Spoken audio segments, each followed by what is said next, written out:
Okay. So now I'm going to talk about some networking on the nodes.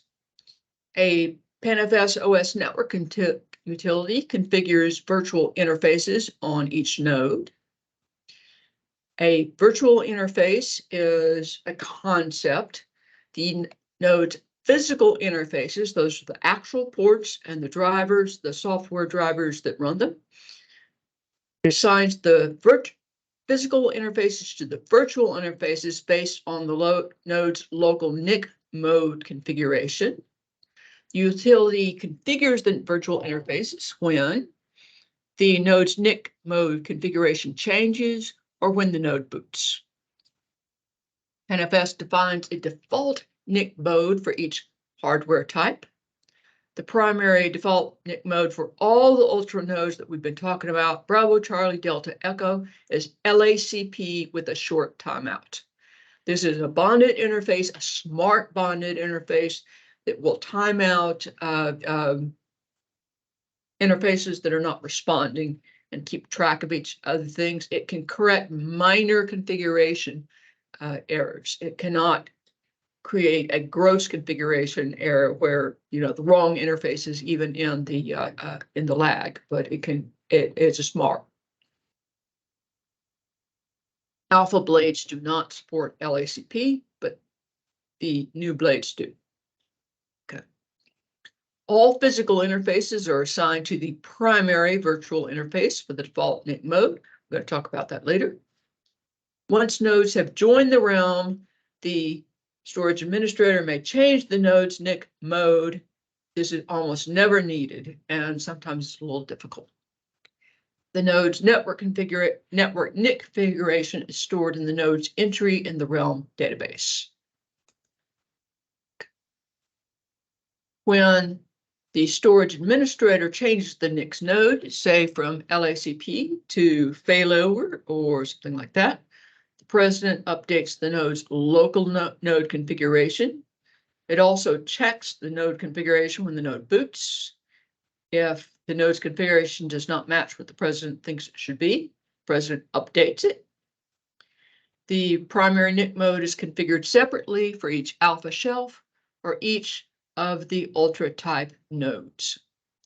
If a secondary network has been configured, the secondary NIC mode may be configured separately for each Bravo or Delta node. Storage nodes do not access the secondary network.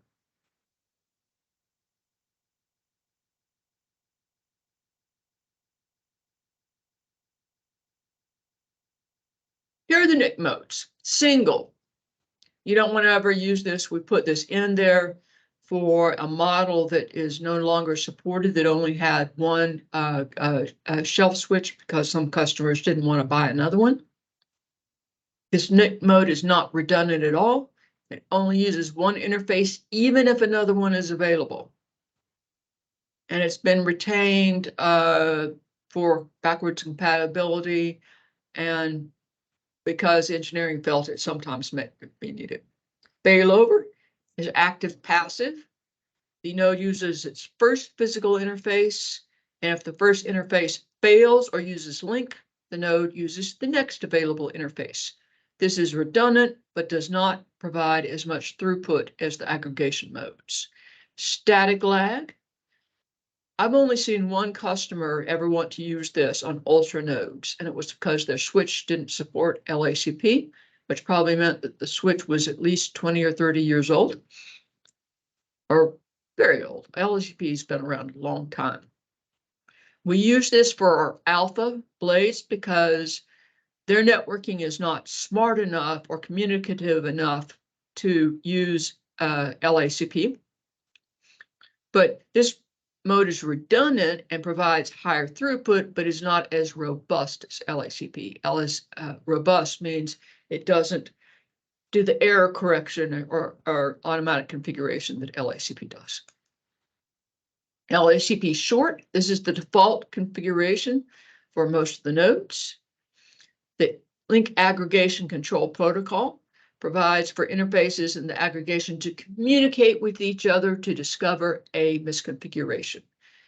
It requires a switch controller to be able to do that, and the alpha blades don't have this, but each of the nodes has two interfaces on itself that can provide this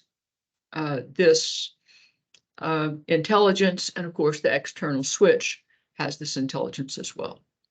Any particular TCP section only uses one of the interfaces, but the node usually has a number of TCP sessions open at the same time.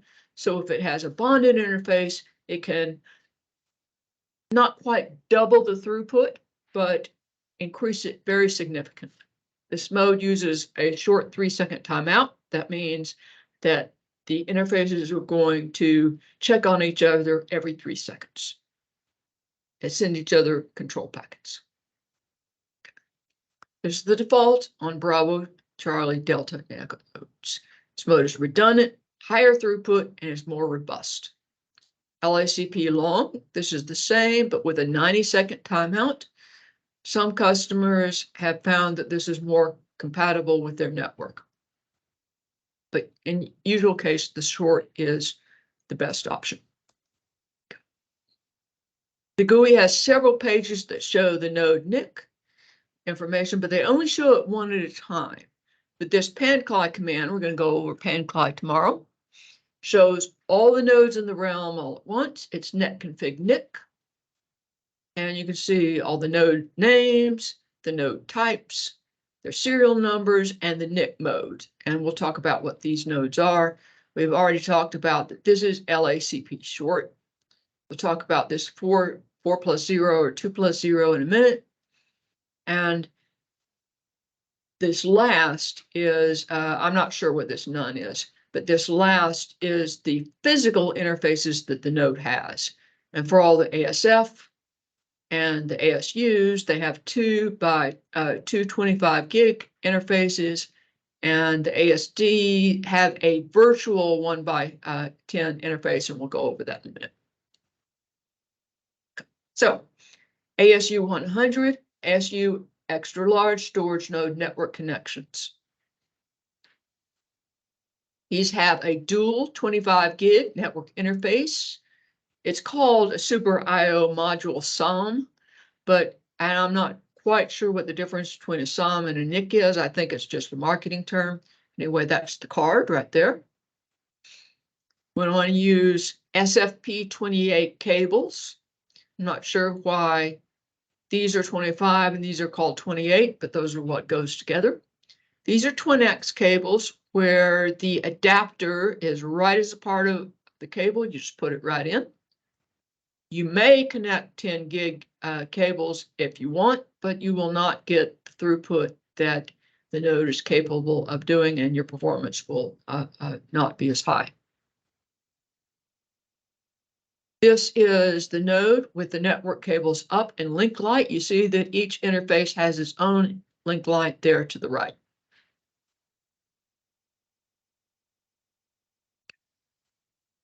Configuring the NIC modes is very rarely needed, and we're going to show just one example because we're almost always going to use the default values. We're going to go to the networking page, down to NIC configuration. We're going to pick the enclosure that we want. I didn't put the AS, I didn't do these, redo these for the ASFs.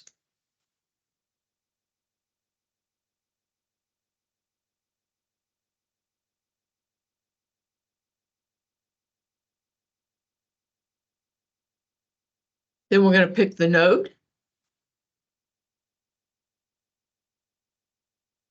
If you want to configure the entire enclosure, you would pick all. So here, I believe that we chose all here. The network port mode, this NIC only, this is not changeable. This NIC only supports one node mode, which means it has 2 25 gig interfaces. The link configuration means how many of these interfaces do we want to use? Well, very rarely would we not want to use both of them.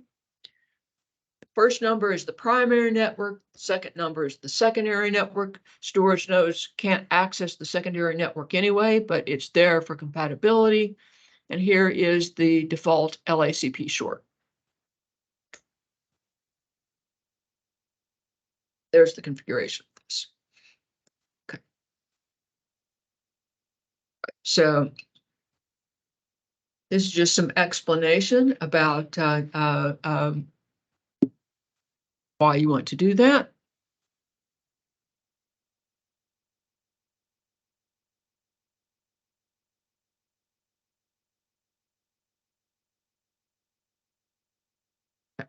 Note, however, remember that we said that the president and the node must be communicating to change this, because this is implemented in the realm database. Then the president's going to go configure it on the node, and the node has to configure itself and tell president, yes, I have done that. But guess what? When you change from LACP to another mode, the node's is going to lose connectivity. So this very often fails. There is a way around this. There's a knowledge base article that explains how you can accomplish this, but we're not going to go over it. Just be aware that if your switches are configured for LACP and the realm is configured for LACP, and if you change this to failover, static lag, or single, the load will lose connectivity, and you're going to have to connect a console and run some low-level commands to go back and forth to get it to the configuration to be changed in the realm database and on the node. And you almost would never need to do this or understand it.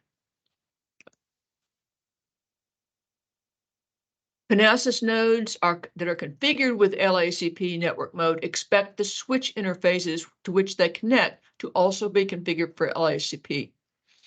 So if your switch is not configured for LACP and you're going to connect these nodes that have the default LACP, we're not going to have any connectivity. Panasas sells switches that are pre-configured for all the nodes. If you want to do that, if you're not purchasing a switch from us, and we're just the resellers, like I said, if we sell you a NVIDIA or Supermicro switch, we're just providing you what they've provided to us. Basically, the procedure is to connect the console. We're going to use this knowledge base article to use a low-level command to change the mode so it can communicate. That's enough for the president to permanently change the NIC mode in the database and confirm it. And this works pretty well. But none of this is necessary if you're using LACP. If you're using LACP, your switches are configured to LACP, everything is just going to work in terms of this configuration. Okay. I didn't note it here, but the Echo nodes look slightly different as to where their ports are, but they are also 2x25. So the concept is exactly the same.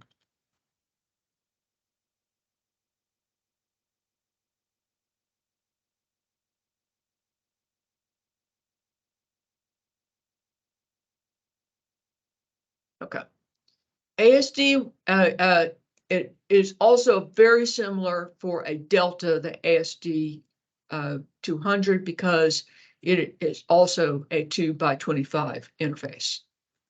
The ASD 100 is very different. It has a Chelsea NIC. The ASD 100 came out before 2x25 gig interfaces were available. And we had a choice between providing two 40 gig ports and two 10 gig ports. 2x10 gig is not enough bandwidth for the director that is serving NFS or CIFS. And to tell you the truth, it really needs more bandwidth than that, just, well, basically if it's serving NFS or CIFS. However, most customers do not have enough 40 gig ports to support that on a lot of directors. So what we came up with was this Chelsea NIC that can be configured in one of two ways. Either use both 40 gig ports as 40 gig interfaces. This is 2x40 port mode. Or we can split only one of these interfaces into 4 10 gig interfaces. This is 4x10 port mode. This is the factory default because this is what most customers choose to do. This is the cable that you use in 4x10 mode. It's 40 gig on this end, and it splits out into 4 different 10 gig interfaces that you can attach to your switch. This is LACP, so the director's still going to get close to 40 gig aggregate bandwidth, which is enough. It is redundant on the switch side, and this side, it is not redundant if this cable goes bad or if the port actually goes bad, because we're only using one of them. So this is the cabling in 4x10 Chelsea port mode. You see that the 40 gig is connected just to the left port. The link lights are to the right of the right port. So it's a little confusing, but those link lights are for the 4 interfaces there. This is in 2x40 mode. These are 2 different 40 gig cables. This is not common. We have a couple customers that do it. And each of those 40 gig cables is plugged in. Only 2 of the link lights are lit because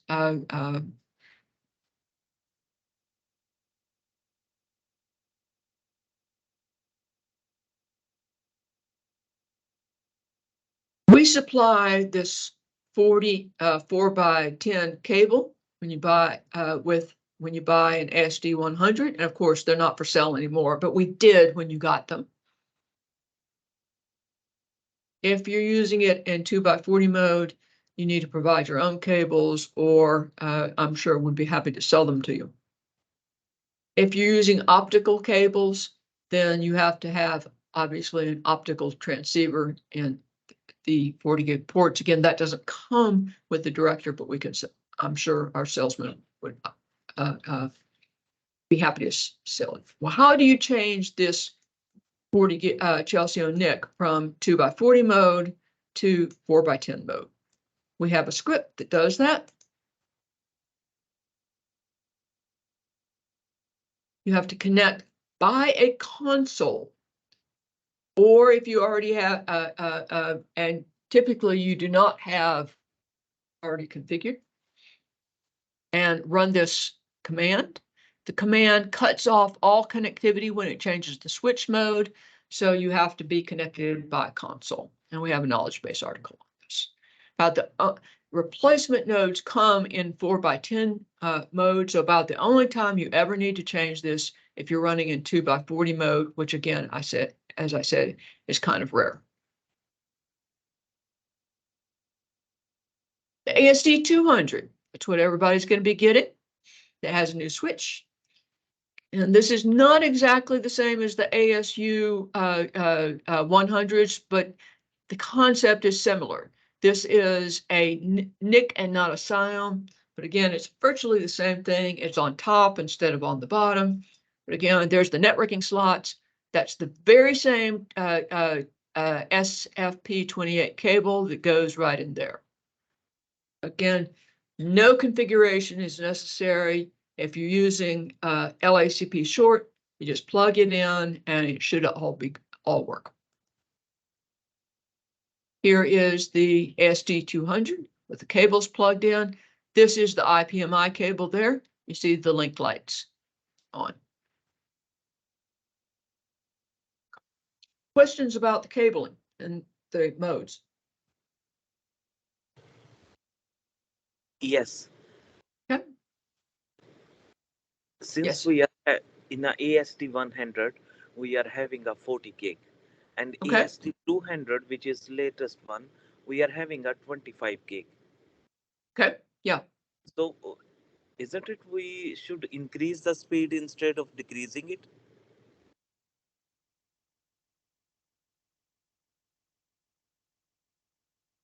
No. So when you say at 40, you have it in this 4x10 mode, right? with this breakout cable? Yes, fan out cable. Okay. Okay. So you have 40 gig total. So when you get the ASD 200s, you're going to have 2 by 25, so you'll have 50 gig total. So you'll have more throughput. I think that answers your question, does it? No, but if I have a 240 gig, it's mean I am having Yes. Yes. 80 gig. Yes. Yeah. That's right. 80. And the answer to your question is you don't really need 80. 50 is more than enough than that director will ever need. Okay. We gave you 80 because we didn't have the option to give you 50.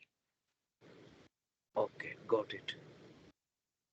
So yes, you are decreasing your aggregate throughput. It's not the speed, it's the throughput. But Yeah. the director's not really using that extra anyway. Our choice was between 20 and basically 80, and 20 is not enough, but 50 is plenty good. Okay. Thank you for re-asking it to make sure that I got the right answer to that. Other questions?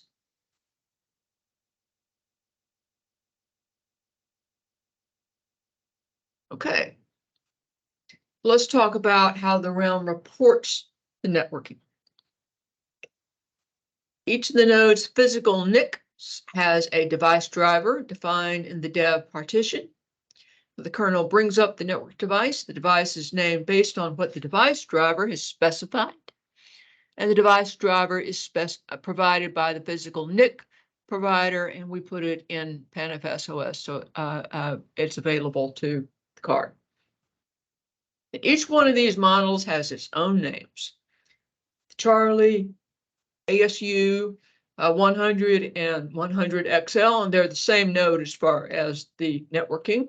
They have these two very long names, and they're very, very long because we don't want to use ETH0 and ETH1 because the kernel can actually change those over time. So we want the long name, and I don't know why we have to have it so long instead of just ETH1, but there's a reason. Okay. The Echo storage nodes, they're long and a little bit different. And that's just because this model has a different NIP than this one. And that's because that's what Supermicro decided to put into the node. But functionally, they're the same. They're just different names. The ASD nodes have FreeBSD numbering, and they're much shorter. The Bravo 100 nodes with the Chelsea NIC and 2x40, like I'll have CXL0 and CXL1. That is, CXL somehow stands for Chelsea. If it is in 4x10 port mode, you have CXL0, 1, 2, and 3. And even though it's only one interface on the director end, logically it is split so the director's kernel understands it as 4 physical interfaces. The Delta ASD 200 director nodes, CC1, CC2, CC0, CC1. You don't need to remember this. Just when you see it in the GUI, you'll know what that means. If you remember, the director nodes have an additional physical interface for the administrative ports. We have IGB0. This is the one with that APIPA static address of 169.254.12.32. And IBGB0 on the ASD 100s, we use that in the factory in our lab to net boot the server. It has no use at all at your site, so it should not be connected. On the ASD 200, it is completely useless, but it comes as a part of the NIC, so the kernel names it.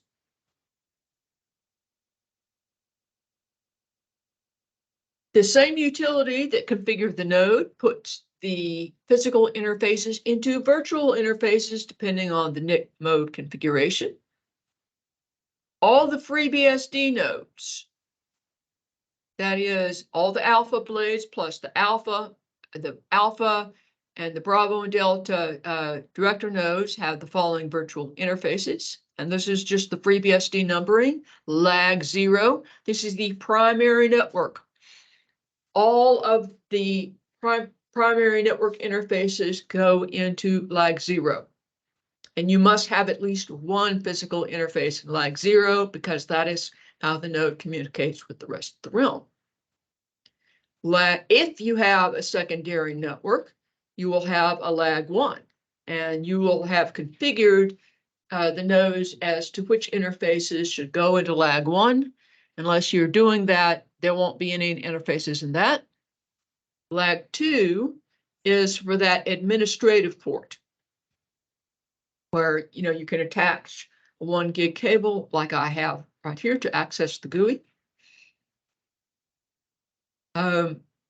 It's not really needed because there's not any lag on that, but I mean, our architecture is that we're going to have virtual interfaces and we're going to put physical interfaces in it. And I think on modern kernels, that's implemented anyway. So the node's kernel,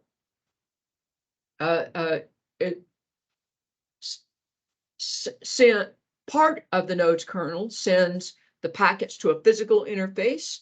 Up the network stack, it says, I see that packets in this physical interface are supposed to go out this. Oh no, the kernels sends the data to the virtual interface, and then other parts of the kernel down the network stack send the data to one or more physical interfaces depending on the virtual interface membership in the NIC mode.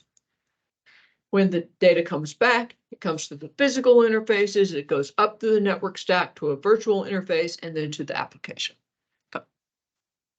For Linux nodes, that would be the Charlie and the Echo storage nodes, we use the Linux naming condition. That's bond 0 is for the primary network. Storage nodes do not have access to the secondary network, and they do not have administrative ports, so bond 1 and bond 2 are useless. But in our code, it's nice to have things all parallel. So these are present in the output, but they're not used at all.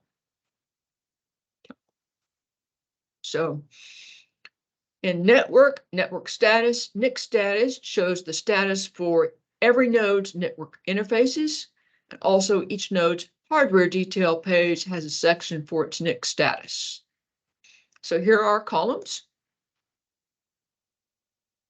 Here we are on networking. I finally show it to you. Network status, and then NIC stat. This was the configuration that we looked at earlier. This is the network status and NIC status. And we see a long listing of all these things, but we're going to look at the NIC status as it exists on the hardware detail page for each node. This is the Bravo node in the ASD 100 in 4x10 mode and in LACP. There's the NIC type. That just means this is the friendly name that we translate it to, so you can understand what it is. Okay. The index, that is the order that the kernel found the interface. It's not guaranteed to be the same every boot. It usually is. But if you see an alert, sometimes it will mention the NIC number. That's because that's the way the kernel sends it. These are the interface names. We talked about those. That's that administrative port. These are the 4 physical ports. This is the primary virtual interface. As of the last 2 recent updates, we also show the firmware version for the NIC, because that's been very important.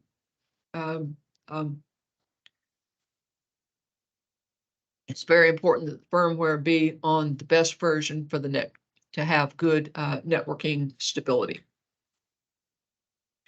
The administrator ports are always in failover mode, and this second port is disabled. It's not supposed to be used. The 4 physical interfaces are in LACP. They're all active. We'll talk about this enabled in a minute. The primary network is on lag 0, and it is also in LACP. The secondary network is disabled and inactive because we have not configured a secondary network. You also, if you do that, have to enable secondary networking on the director. And this is the lag for the virtual interface for these administrative ports. It's in failover mode. Oh, I probably grabbed the wrong thing here. I grabbed the one where I'm actually plugged into, so it says active. I'll correct that. That should be inactive because you usually do not have that connected. It's connected directly to my laptop, so it's safe.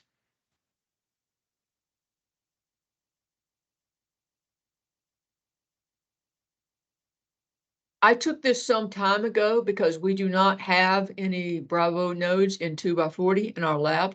So it does not show the firmware version. This is what it looked like some time ago when I took this. There's the administrative ports. We have now 2 physical interfaces. They're both in lag 0. There, LACP, active, and again, no secondary network, so that's disabled. And the administrative port is not connective, so it's in failover, but inactive. This is a Delta director in LACP node. This is not from the demo realm. This is from another realm in our lab that has a Delta director. Here's the 2 administrative ports. This is very similar to the Bravo nodes, only there's not as many physical interfaces. Here are the 2 actual physical 25 gig interfaces. There's the firmware version. They're in LACP. They've got links, so they're inactive, and warnings are enabled. This is the primary networking where they are connected, LACP and active. There's no secondary network, that's disabled. And administrative ports don't have links, so they're in failover, but inactive. Charlie storage node, LACP. This time the physical interfaces are on top, and the other interfaces are down here, and that's just the way that Linux chooses to present themselves. And this is based on either the ifconfig for FreeBSD or IP adder output for the Linux nodes. Again, the friendly name, the index, the interface to physical interface names, the virtual interface names, the firmware for the NIC. Notice that this firmware looks absolutely nothing like this version. They're different NICs, different manufacturers, so the numbering is not related at all. They're both in LACP. They have link, active. The virtual interface has link, it's active. These are disabled because storage nodes don't support them, but we show them for compatibility. Echo, this is from our lab realm. Again, the longer name, but very, very similar.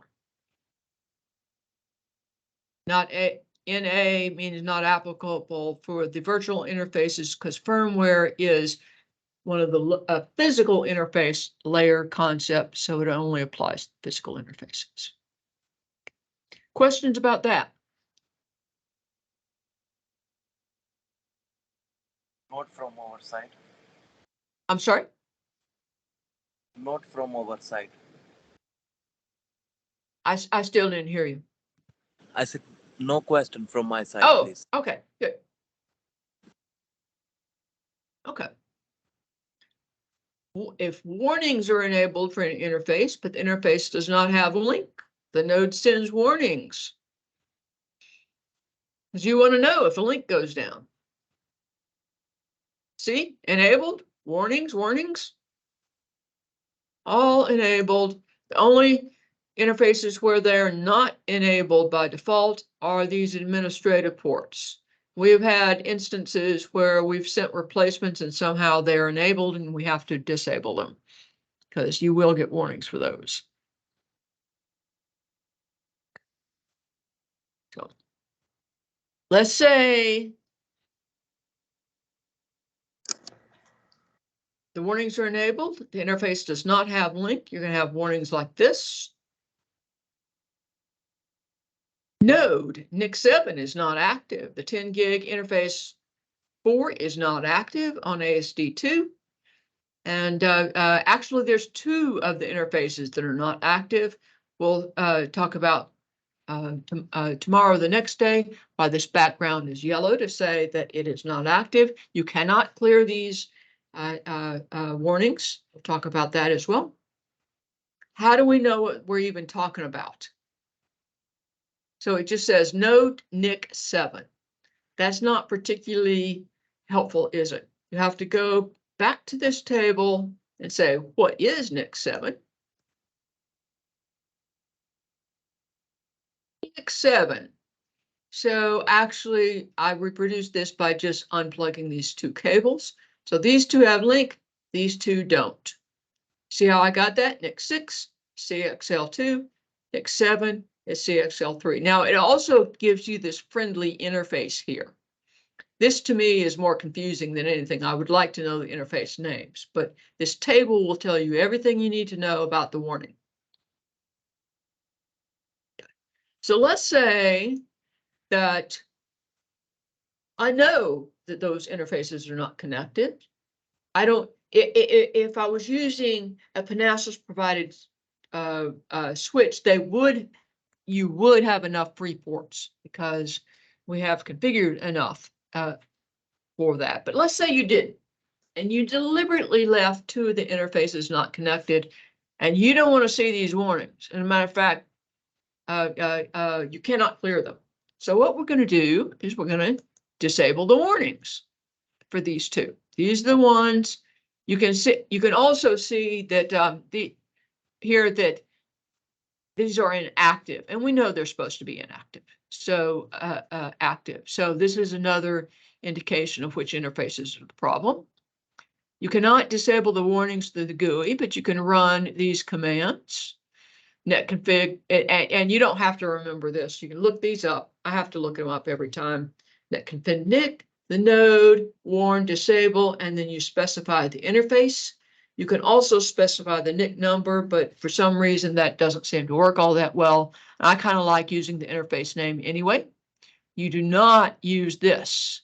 Use the interface name or the NIC. And again, I like the interface name. You tell it to disable. And it takes a little bit of time for this to actually work. And sometimes I've had to disable them twice because, again, the realm has to tell the node to disable the warnings, and apparently the node takes a while to disable the warnings for some reason. So now we'll go back. We see that warnings enabled has been cleared. And the warnings automatically cleared because the node says, I'm not supposed to be warning you anymore. And mConsole clears the warning. Okay. You have to refresh the page to see that the warnings are now cleared. Okay. All right, now we've decided we wanted to connect them after all. In some of our older software, the minute the cable was connected, the warnings were enabled again. Engineering decided that that's not what we wanted. So if you disable the warnings, the only way to get the warnings back is to enable them again. So we want warnings on that because now we have a free port. We want to know if the link goes down. So we're going to run the same commands, only warn enable. And again, don't try to remember this. You're going to look it up here, or you're going to get help for netconfig NIC, or you're going to ask us, how do I get rid of these warnings or bring them back? And we'll tell you. This is rare that you ever have to use this. So here, our warnings are enabled again. All right, now we're going to talk about some services. Do you have any questions about the netconfig NIC output or the warnings?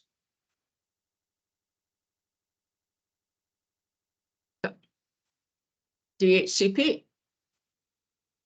Panasas actually has a custom DHCP because we need it when a node joins the realm, either when you're expanding the realm or initially configuring the realm, or when you're replacing a node. the DHCP server needs to know that this is a Panasas node, and the president needs to know information about the node so it can make an entry in the Realm database on it. So our DHCP needs to be able to aware of all those things. So we have a bit of a custom DHCP, but the DHCP part, the basic part, works the same as normal industry standard DHCP. So as we saw in the last topic, one RepSet member serves as the DHCP server for Realm nodes. All the nodes that are not current RepSet members receive DHCP assigned addresses from the DHCP server when they boot or when their leases expire. The DHCP server uses the configured IP range for the Realm. It stores the leases in the Realm database, and the node keeps its IP record in the Realm database until it's replaced or logically removed.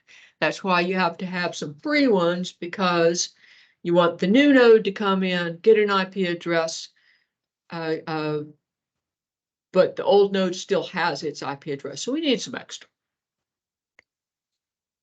The dynamically assigned lease is 10 days long, but the nodes renew them when it's 50% expired or 5 days. If for some reason your RepSet has been down more than 10 days, and you powered up, you'll note that all the nodes are offline except for the RepSet members. That's because their leases have all expired. Oh, and if you power back up and there's something wrong with the DHCP server, you'll see that all of the nodes are unpingable. That's not the disaster that you might think it is. Just means they don't have IP addresses because the DHCP server has not been functioning. All we have to do is get the DHCP server to function, and everything's going to get an IP address and all things are going to be good. That's not the only cause of that, but that is one of the causes. That doesn't really happen in the real world. It sometimes happens to a lab realm if we haven't paid attention for it for some time. PanFS uses customized DHCP server and client software, as I talked about, to make sure a Panasas node can only get an IP from a Panasas DHCP server. It broadcasts this DHCP request, but it will refuse any IP offered from any DHCP server except for the Realms DHCP server. The RepSet members, they can't get dynamically assigned IPs because the RepSet has to be already up for the DHCP server to be running. That's why their IPs are reserved. Those directors store their reserved IP address in their local configuration. So when it boots, it knows its IP address, it just assigns it, and up it comes, and it's pingable. Director is added to the RepSet. DHCP server changes its IP to be reserved, and it boots as they never renew their leases. They do not even run the DHCP client at all. We have to keep a lease for it in the DHCP table because that's what the protocol requires. But the DHCP server will not allow an IP lease reserved for RepSet member to expire. If the director is removed from the RepSet, its IP is no longer reserved. The former RepSet member starts the DHCP client service, and the DHCP server holds that IP address for a short time, so the director can get may get that dynamic lease on that very same IP address. So we can see all this information. We click on IP. Here we are on the network pages. We click IP ranges, and we see this box right here. Here's our range. Here's our assigned and active IP addresses.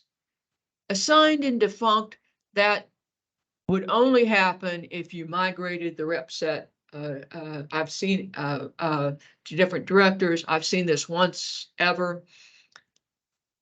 If the realm runs out of IP addresses, it will use these defunct addresses. Abandoned, that means that the DHCP server had trouble with them and it says, I'm going to mark these. I'm just not going to bother with these anymore. I've never seen any of those. These are available. These are the ones that are free for replacement nodes, expansion nodes, and our total range capacity. I'm not including the course material on expanding the realm, but if we decided we wanted more addresses, we're going to click Edit. And we just specify the range right there. If you're adding addresses, you do not have to reboot the realm. The only time you have to reboot the realm with an IP change is if you're going to take away an IP address that a node is actually using, because it can only change its IP on boot.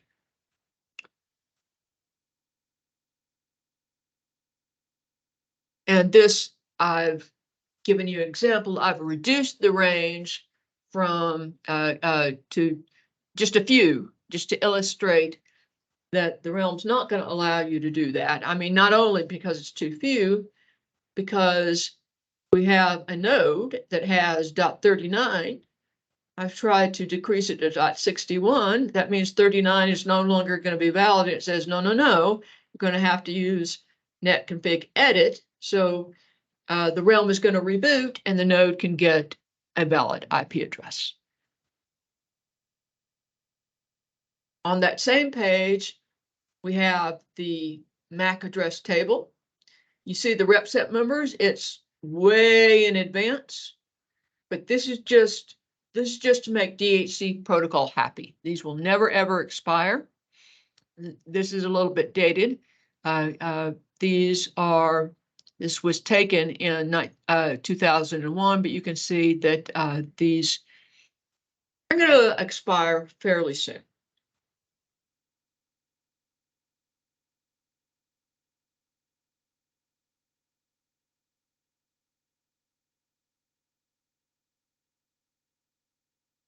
If expanding existing range is not practical, you can add a discontinuous range in the same subnet. So discontiguous means that you have a range and then you're going to skip some, and then you're going to add another range. That's perfectly good. This is adding a range. You can also add a subnet. It's a really bad idea because the realm can handle it, but you have to do a lot of things to your network to make it work. DHCP requests are not transmitted across subnets. You have to configure a realm to do it, and it doesn't always work. There are some realms that are so large that they use more than the subnet, and sometimes this is necessary, but you want to avoid that if possible. The default router. It's the router that the realm uses by default to contact hosts that are not on its primary network. You don't have to have one, but in generally you do have one. You don't have to have one if every client, every server that you're going to access is all on the same subnet, but you usually do. It must be on the realm's primary network. You can have more than one default router if you want to, and if you do, the nodes use an equal cost multipath routing algorithm to spread the network load around it. That's not really a round robin. It's a little bit more sophisticated but it does spread out the routing load. So here is default routers. You usually configure this during UBI. You can change it at any time. Does not require a realm reboot. Nodes can change their routing table on the fly. If the realm cannot reach some host on different networks, meaning clients, using the default router, you may want to define a static route for each remote network. Sometimes you do this if you have IB clients on more than one network. So you can go down here to static routes. Here we filled out the network that you want to reach. The realm is on 192.168.21. I'm going to say maybe it wants to reach clients that are on .22, the net mask, and you've got to specify one or more gateways that the realm is going to contact to reach this network, and we've specified 2 of them. Again, they must be on the realm's primary network. We commit that. Here's our static route. We can remove it if we want to. NTP. Very important. We are a distributed network file system that is very, very closely coordinated, and it is very important that all nodes and clients must use closely coordinated times. We use NTP, the Network Time Protocol.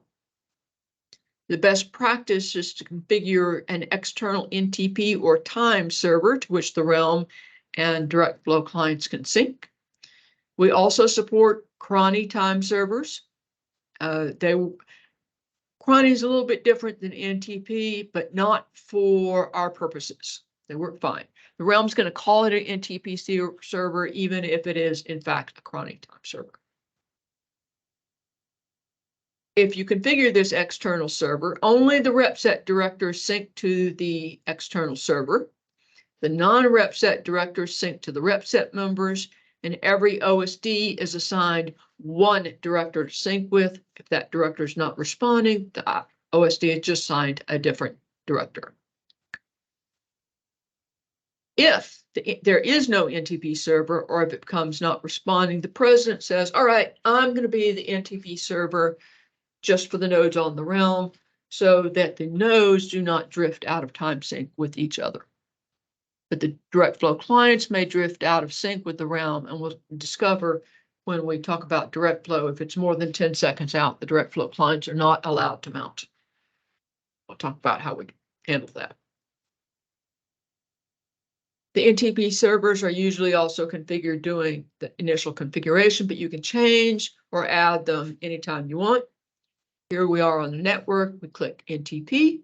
We can fill them in. If you completely change the list all at once, you are required to reboot the realm. We had some nasty experiences where the new server was more than 30 seconds off the old server, and computers, not just our computers, but computers cannot jump their clock more than 30 seconds, except on boot. They can jump them any amount on boot. So if you completely empty out this list, or if you completely change it, you're required to reboot the realm. If you wanted to completely change them, but change them 1 at a time, you do not have to reboot the realm. So some notes about NTP. Are you familiar with stratums? That, an atomic clock is stratum 1, once removed, it's stratum 2, etc. The time signal must be stratum 10 or better, or else the realm will not accept it, because we need some good time. If you're below stratum 10, it's not all that good.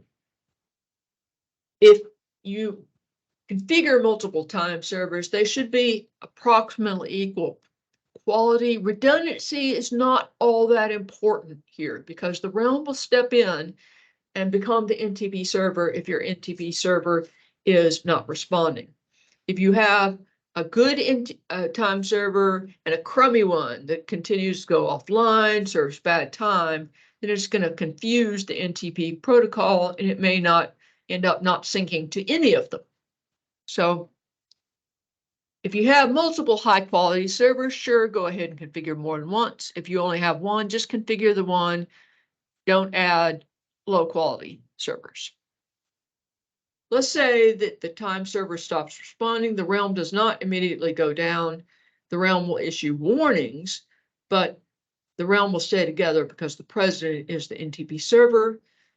The clients may start to drift in time, but again, that doesn't happen automatically. Sometimes it takes days or weeks for the time to drift that significantly, so you have plenty of time to fix your NTP situation.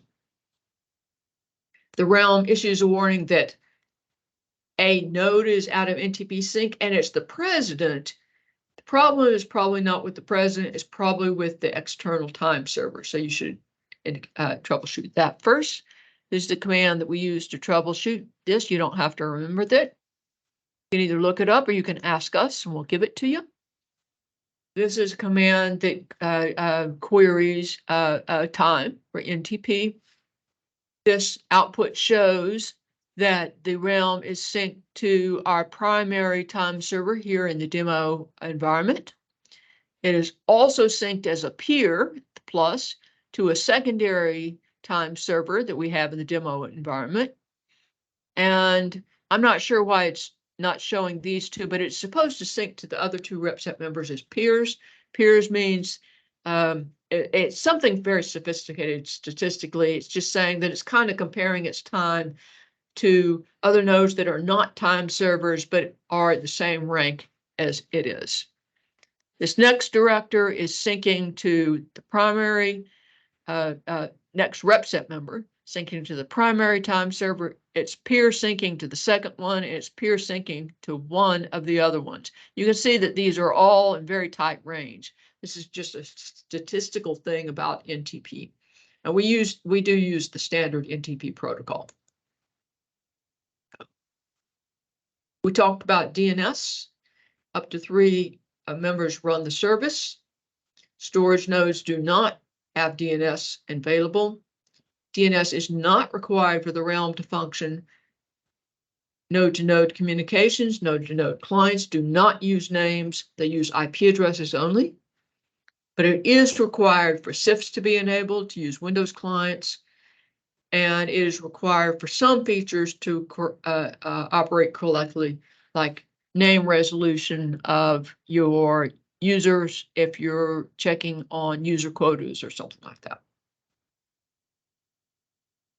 This is usually configured during the initial realm configuration. You can change it at any time. You've got to configure a DNS domain, and you must give it the IP address of your primary DNS server.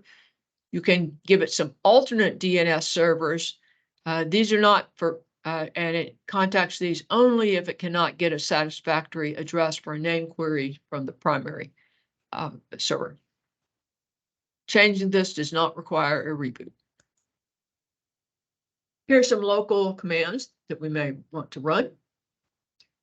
We don't set networking configuration with this except for temporary troubleshooting, but we may query it for FreeBSD nodes. Those were Alpha, Bravo, and Delta. In other words, your directors.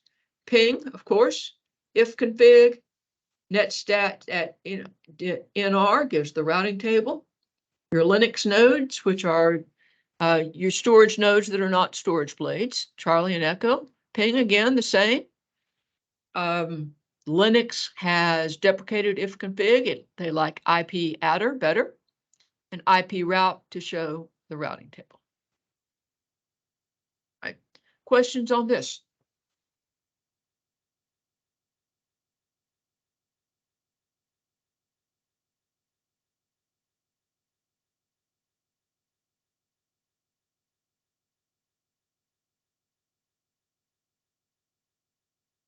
Oh, this is old.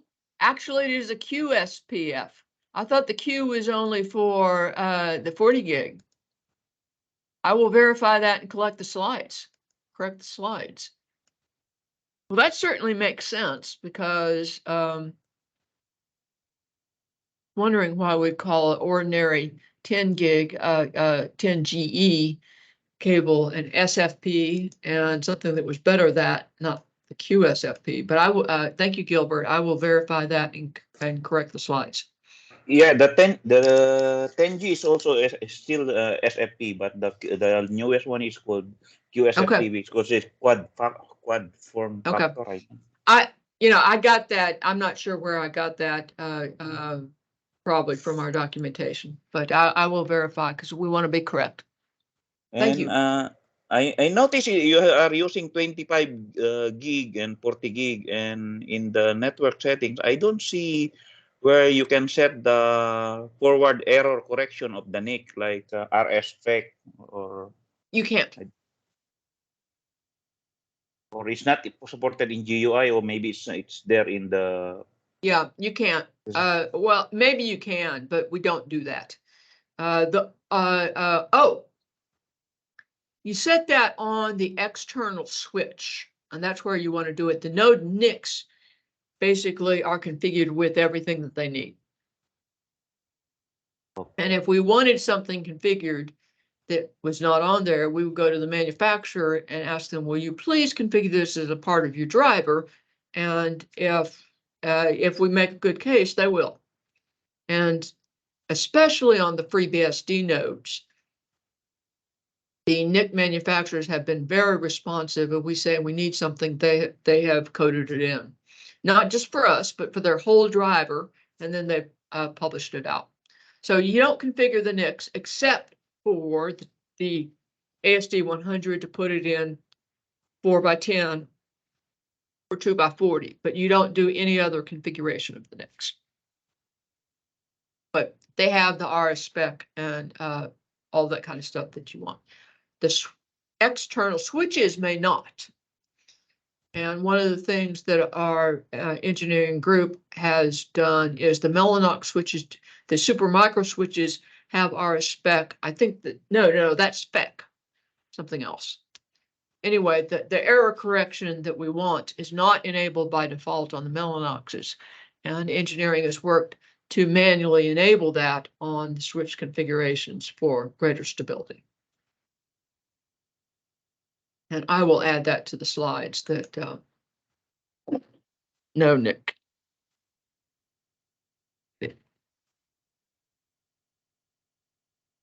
Does that answer your question? Yes, no more questions. Okay. Thank you. And we've never had it come up either. We have had networking challenges because it's a high performance network.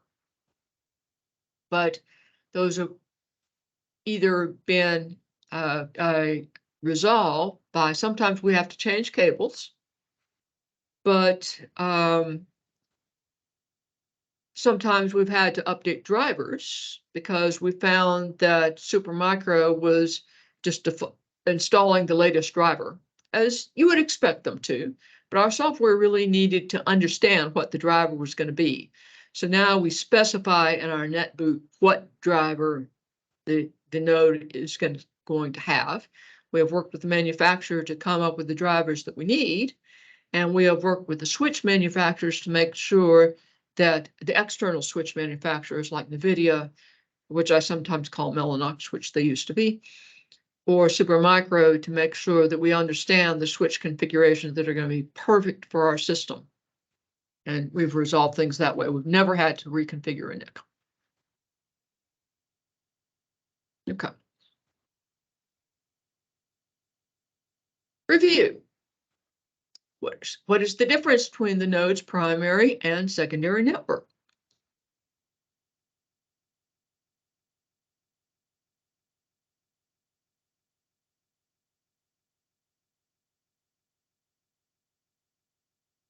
Anyone?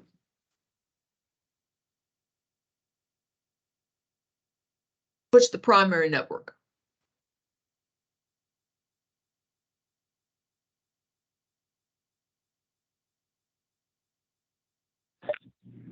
Primary network is used for the realm, and the secondary network is not used. Mostly, that's exactly right.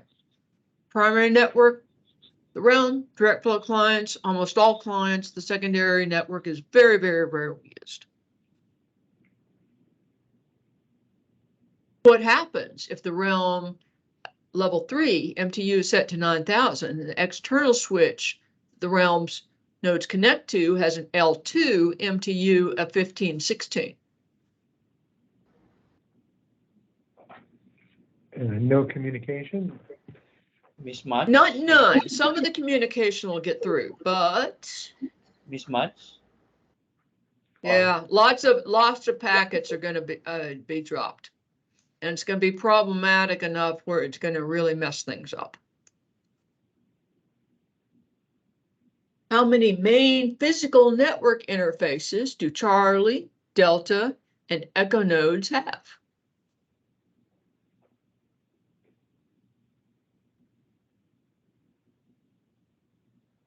Two. Yep, 2. What is the network speed of the interfaces in question 3? 25. Yes, That's right, 25 each. Okay. What is the default primary NIC mode for Bravo, Charlie, Delta, and Echo nodes?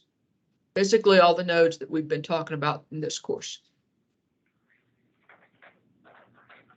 LACP, LACP, yes, it's the short version, but the LACP is the important part. Can a storage administrator expect to be able to change a Bravo, Charlie, Delta, or Echo node's primary NIC mode from LACP to another mode or the reverse without seeing any connectivity issues?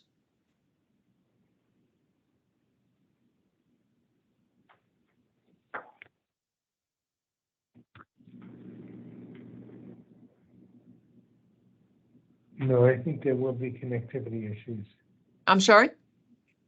There will be connectivity issues. Yes, there will be.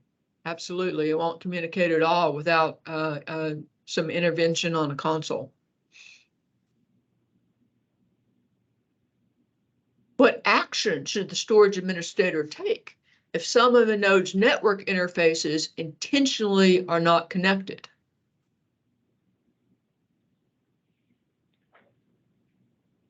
Turn off the warnings. That's right. Disable the warnings. The warnings are very annoying. I mean, they're very helpful, but if you don't want to see them, they're very annoying because they stay up there. Are NIC mode changes and interface warning configuration changes in effect immediately when a button to save the configuration is clicked in the GUI? That the warning things are not in the GUI, so I need to change that.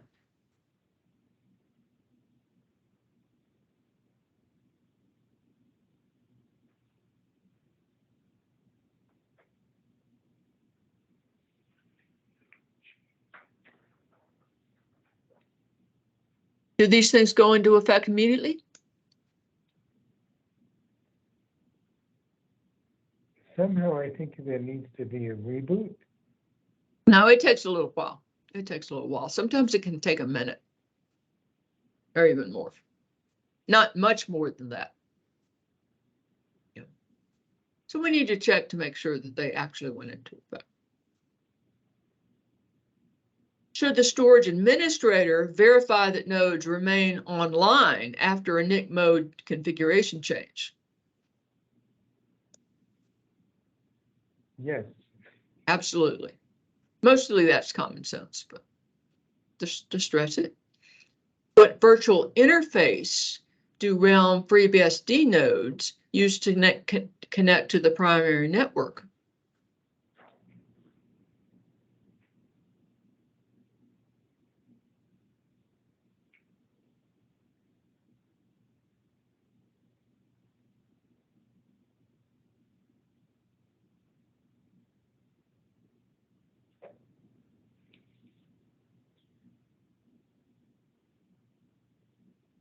I forgot. Like 0.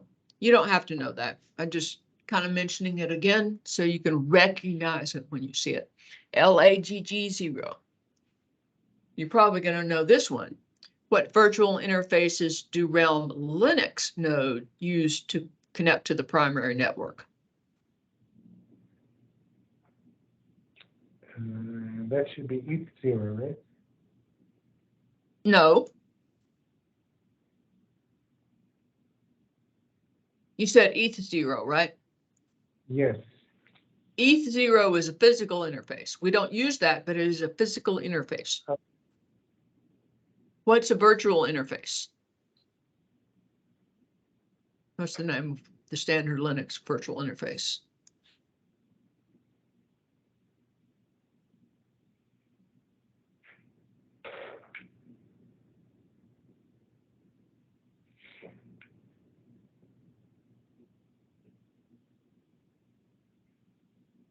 You see it there? No.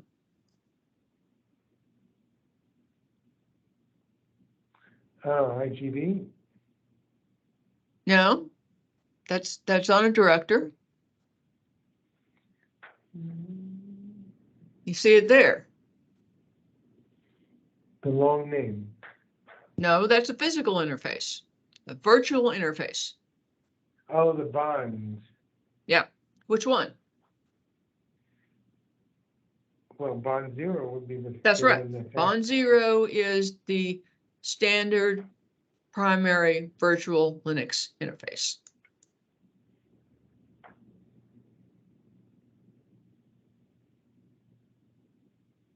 If you have static link, any kind of lag on your Linux clients, either it'll also be that.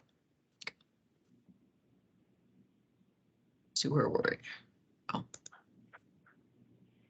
What GUI area shows node network interface information? There's actually two places.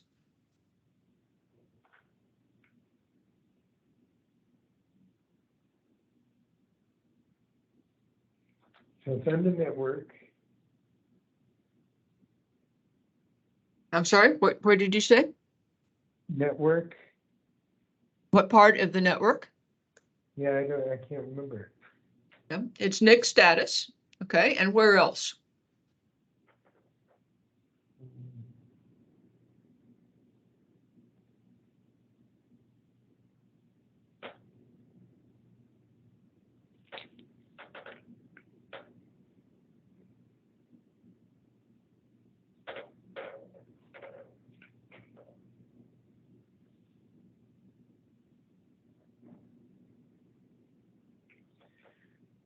Where else might we find some networking information about a node?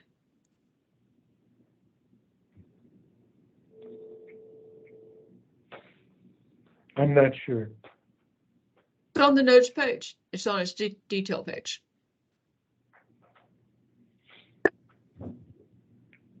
Any questions about this topic? No, thank you. All right. Anybody else? Okay. Now we're going to look.